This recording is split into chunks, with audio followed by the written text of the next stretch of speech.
Hi and welcome to today's video. Today I'm here with a story time. The topic today is about the doctor's appointment back in November 2020. I did mention it in my life update video. I think I did in May, and I did talk about the past like 6 years or so. But now I feel like I can do like story times and go into different topics and things that happen and all that in like story time. And also then I can maybe go backwards earlier when I got sick and what happened back then and all these kind of things. I feel like it's good to start now like more in the present and then go backwards. So the sick insurance had decided that they were tired of me being home. Luckily, one doctor told them to do a working ability test, and so they ordered that. But because of the pandemic, it took a very long time. I think they decided about this like in June 2020. But since it was a pandemic, the doctors didn't, prioritize these kind of things because it's not life-threatening or life-important. So I feel like they still noticed that the sick insurance were on them. So I feel like they squeezed me in. They helped me. I feel like they did do that also. So I think I knew about this like a month before.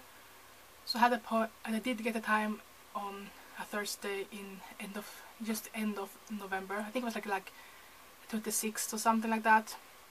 So I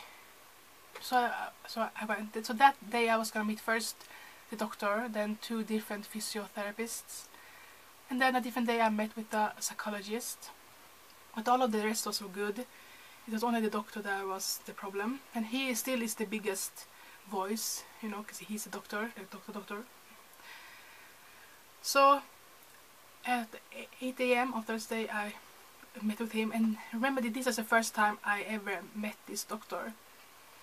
And I've been sick for 20 years, so it's like, I have a long story. But he has to just to judge me on now, I feel like. So he just sat down in the office and he had his notebook and pen ready. He was like, well, tell me what is bothering you the most right now. I was like, well, my biggest problem is I have so much ache at night that I can't fall asleep. I never know when I will fall asleep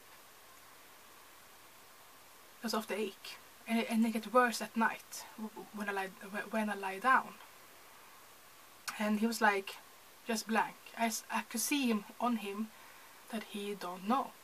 He was just like, I was like, oh no, this is gonna be bad because he don't know. And that's like the first like 5-10 minutes, and I just felt like he don't know. And that was my biggest problem. And he didn't know what to say. So he was like, just like, keep going, tell me more about your problems. But that was my problem.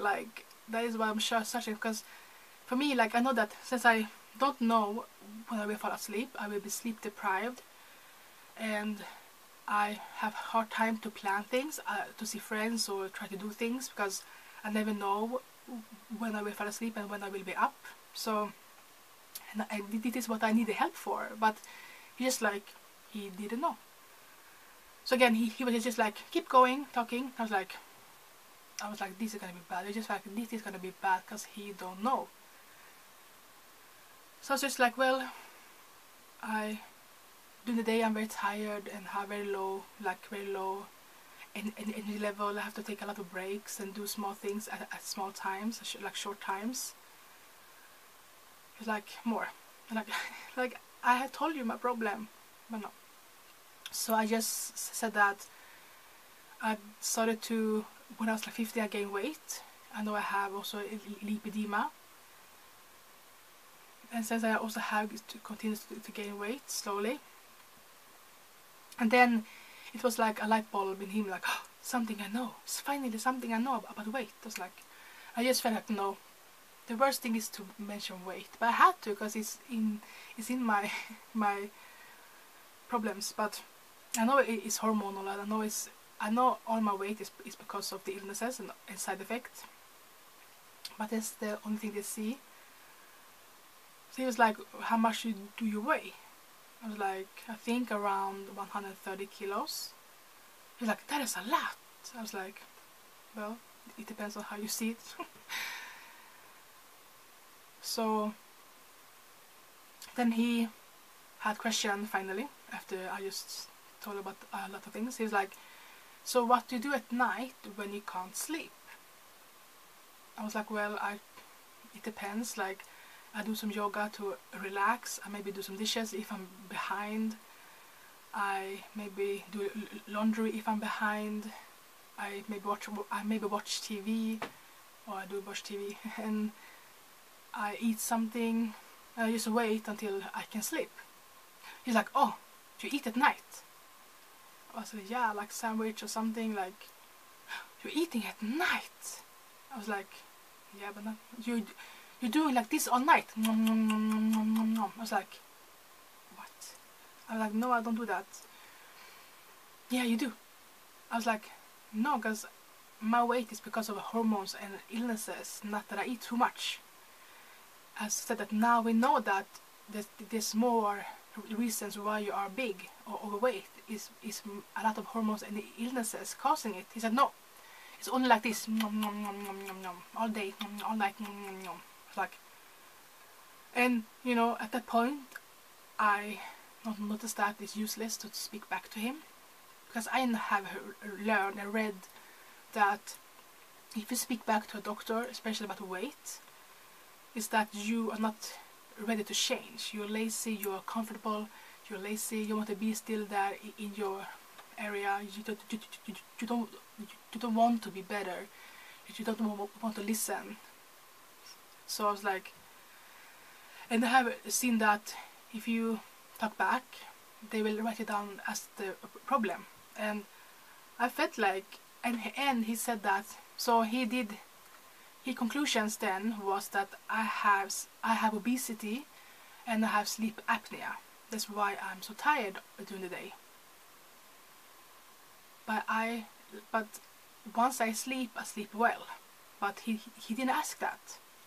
I had problems falling asleep, like falling asleep. That part is difficult for me back then, because of the ache I had. But he didn't mention that. Like, how could he flip from me having ache, difficult to fall asleep, then sleeping badly because I have sleep apnea. But so imagine this: if I woke up at 12 a.m.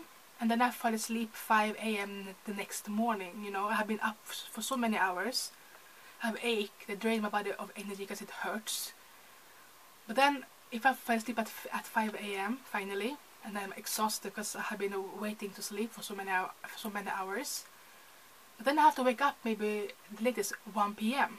Then only I maybe sleep for 5 hours and try to survive a whole day on 5 hours and less sleep. Then you have like a sleep debt. So no, I know I'm sleep deprived. That's why I'm so tired during the day also. But you just flipped it from like two different things. And then again, so he asked me if I snore at night. I was like, I have to ask my cat because I don't have anybody I'm spending the nights with. So I don't know, but I don't think so. Because I feel like many people who have sleep apnea and badly snoring, they know about it. But I don't think I have it. He's like, so he said that I don't think you have ME anymore. You have obesity and sleep apnea. It's like, you know, I have mild ME. I have had ME for 20 years. So my body have stabilized. You know, it have been healing for 20 years still. So, and I said that with people who are young and get ME, mostly get mild because our bodies are stronger and fight harder. So no, you have obesity and sleep apnea. That's why you can't work. And I'm lazy. That was in between the lines. I'm lazy because like they know that people who have sleep apnea and obesity still can work. Most can still work. That is not the problem. It's me who's lazy and comfortable in my way, in my house or something like that. I feel like that is what they, because they cleared me to work 100% after that. I was like, what? And I felt that when I was there, I wanted to walk away, but I know I was like, but they would blame me for being difficult, not to try, that I don't want to try, I don't want to listen, to change. But I knew they are wrong. Like, I know they are wrong because I know that. So I was like, I had no choice then to sit there and take that. And I feel like I have no voice, I have no power. Like, doctors can't talk against each other. Do I have the diagnosis the right way, the way I should have them? And they have doctors that can retest all my diagnosis, but he was not one of them who do that. So, and I was just thinking, like, I have to come after him. Like, I know he's wrong and I can prove it somehow, so I just have to sit there and take this and just like choose your battles. But I was like, but this is gonna hurt me, like, it's gonna hurt me. And knowing that, I just sit there. After the meeting, after we had talked for like 1 hour, a little bit more, then he had to do a physical test in my underwear. That's fun when he was like mocking me for obesity and stuff like that.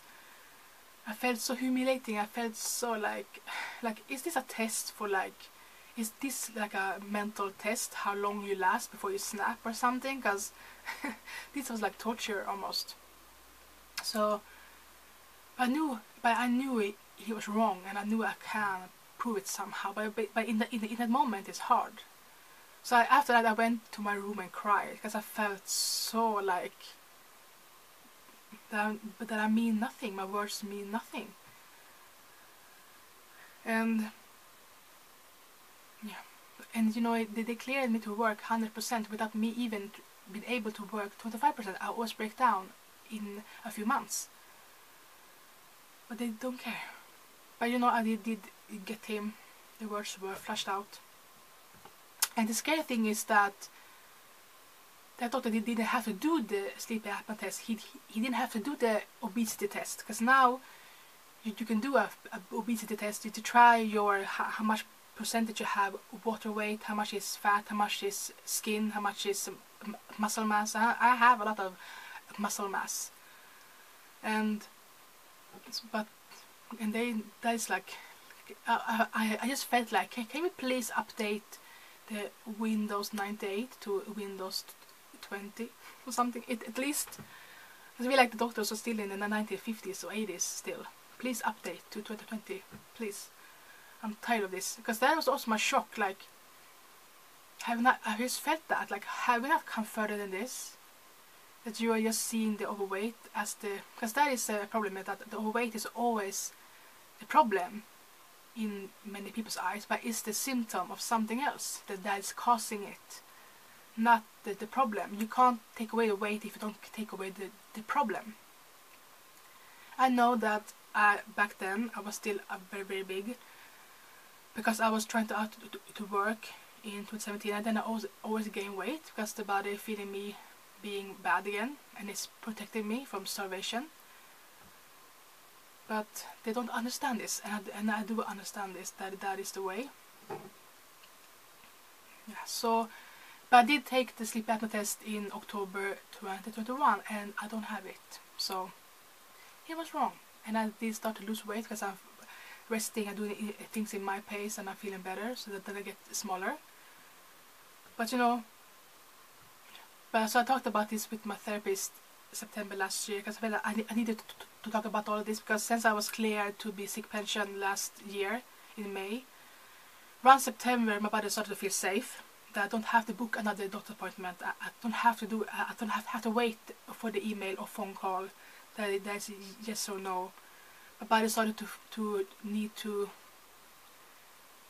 it started to relax, and then all this comes up again, and you have to go through it again. So I met my therapist for 5 times, and I'm talking about it. Like, I know now, I've been thinking about this a lot, that doctor appointment, why I'm still like thinking about it, because I feel like I did the right thing. I did come out the right way. I did make his words go away. he told me that she told me that well, he was in power position. Like, you had no voice, they didn't care about you.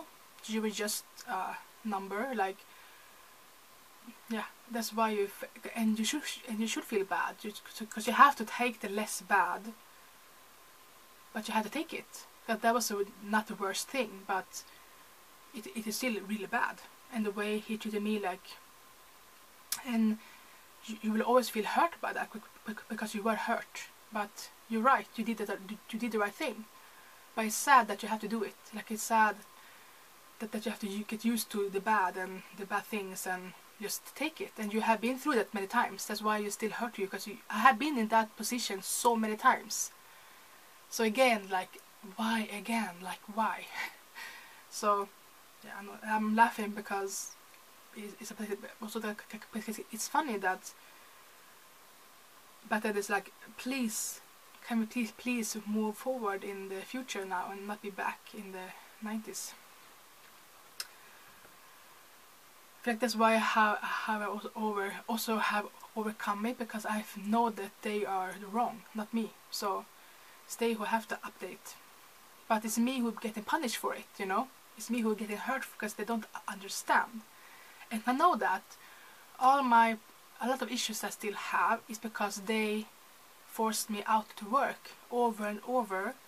So they have caused me more pain than my illnesses maybe have. I'm worse because of that, because of the society. Doctors don't understand my situation. And that is, you know, understandable that if you don't get the right treatment or right help or right support, you won't get better. Like, that is I feel like that should be obvious.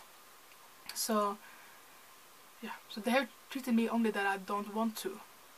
But you know, before I got sick, I was never lazy. I had my own horse for 8 years. I was always with friends. I always helped people with things. I helped my family with different events. I was always active. I was always driven. I wanted to do things. I did have summer jobs. I was always like, and then suddenly you can't do anything. Like, I never had to think to try harder or do more. Or, I never been able. I never had to do that. It just was there in me. And that is what they don't understand. Like, and I feel like the doctors don't ask the right questions. Because when I'm there at the doctor's appointment, I'm talking about the bad, the bad things happen. Then they should ask me, what was your lifestyle? Like, do you work out? Do you have friends? You understand? They didn't ask about that things, just because I don't talk about it, because that is not the problem, the problem is this. So that's why I'm here. Also back in 2020, he didn't ask if I work out, if I exercise, or if I move, or what I eat. He just assumed that I'm overweight because I'm lazy. So yeah. So that's almost 4 years ago. So yeah, but I am still sad about it, angry, because I know it still happens to people. That the doctor may meet other patients and he can treat them the same way. And I don't know if I can report him this many years later. But I did talk with the telephonist at the clinic, like the week after, and I told her that he's dangerous. I didn't say exactly what he did to me, but he said that he's dangerous. But she was like, he only doing his job. I was like, no, he don't do his job. He's dangerous. I told her. So yeah, I tried to say something, but I was still scared because I didn't want to tell him more, because I'm scared to have the backlash on me. So yeah, because like then this sick insurance had ordered this. I feel like the doctor is a little bit biased to them, and I was scared if I walk out of here, they have to maybe reschedule this, or they might not, because I'm the problem. They just will kick me out because I didn't follow what they're doing. And then I met with a doctor that I just being the problem, not listening to the doctor. Just I know better than the doctor, like, but I do. I do know better than him, a lot better. So yeah, so that hurts when you don't have a voice. So, but hopefully I have it now. more people understand it, but I feel like still I do have a little bit of like people anxiety. Meeting new people, talking about new people is hard because I feel like they will judge me if I tell them that I'm sick pension, like so young, and I feel like they're like mine's like she's lazy, she's something wrong with, there's something really bad, really wrong with her, like you get a stamp that you're stupid or something or less important. So I still have hard times because I feel like here many people ask always, what do you do, like what do you work with, like life is about that only. Well, I'm telling you, well, I'm working on being better. That's a lot, because I'm not stopping. Like I want to stop this one day, that I don't have to have this sick pension anymore. That I can still work and do something before I get the real pension someday later on. Because I know that I'm worse because I never had been allowed to do things the right way, and of course I will not be better then. And I feel that I'm very frustrated and angry now because I'm so tired of being in rehab because I still am. I'm still rehabilitating myself, slowly gaining more energy, but it takes a very long time and it's so hard, and I'm angry because they did make me worse. Because I feel like if they didn't send me out to work in 2017, and you know, it took me 5 years to recover from that. 5 years. 1 year out to work make me lose 5 more years. And because of this stress the past 4 years, again, I have had death anxiety, I have PTSD, you know, I have, yeah, so I'm worse. I have exhausted depression, I have fatigue depression. Because they were chasing me, like, and I knew that they didn't believe me.